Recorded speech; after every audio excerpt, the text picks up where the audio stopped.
Okay, solving inequalities, we follow the same process that we did for solving equations a month ago or so. Plus 2 becomes a take 2 on the other side. So if I take 2 off that, I get 10. You have to, however, keep the inequality sign in there. So we've got that 5h is greater than or equal to 10. So going through the 5 times table, or just literally dividing by 5, we see that h is 2. Well, not exactly 2. It's greater than or equal to 2. First question done. Second question, which are the same. We move that 4 across to the other side, and it said take 4. So it becomes a plus 4 on the other side. That gives us 49. 45 plus the 4, 49. Keep the sign in, which is a less than sign this time. So 7y's has to be less than 49. If we divide by 7, or go through our 7 times table, we see that we get 7. 7 7s are 49. So there's our answer. Y is less than 7. Slightly more challenging, we have the brackets. There are a couple of ways that this can be done, but I'm going to go with the way that most of you would prefer. We have looked at removing brackets in recent weeks, so therefore that's the option I'm going to go with. 4 times x is 4x, plus sign, so plus sign. 4 times 5 is 20. Less than or equal to 16. So all I've done on that line is I've just removed the bracket. Next thing, I move that 20 across and it becomes a take 20. Now 16, take the 20, puts me into the negatives, negative 4. So that 4x is less than or equal to minus 4. Now 4 goes into 4 once.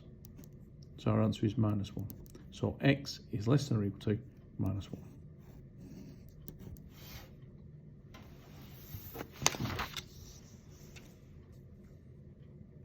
Another one with a bracket, bit more demanding bracket. We've got 2 times 3, we've got 6 m's, plus, so plus, 2 times the 1, 2. Greater than 38, greater than 38. Move the 2 to the other side, becomes a take 2, so that gives us 36. So 6 m's is greater than 36, so that means that m has to be greater than 6, because 6 6's are 36.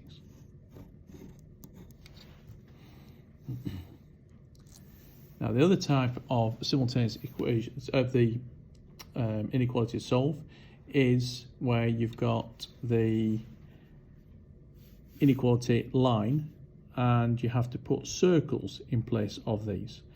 So we've got minus 3,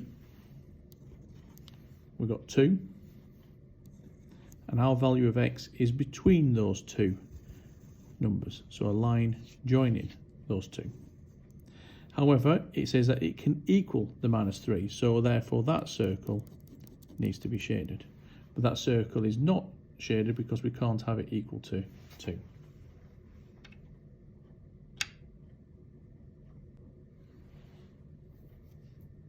Here we have the inequalities drawn on, we've just got to write them down. So we know that x is to do with something with the 1, because we've got the circle at 1. We can see though that we want everything down here. The arrow tells us what the sign will look like. It will look like that. But it's shaded, so it can equal 1. So there's the answer to that first one. Repeat that with this one. We can see that we've got a circle at 2, so x is something to do with 2. Again, we can see up here that the arrow's going that way, so the inequality sign's going that way. This time the circle's not shaded, so I don't have an equal sign on that one.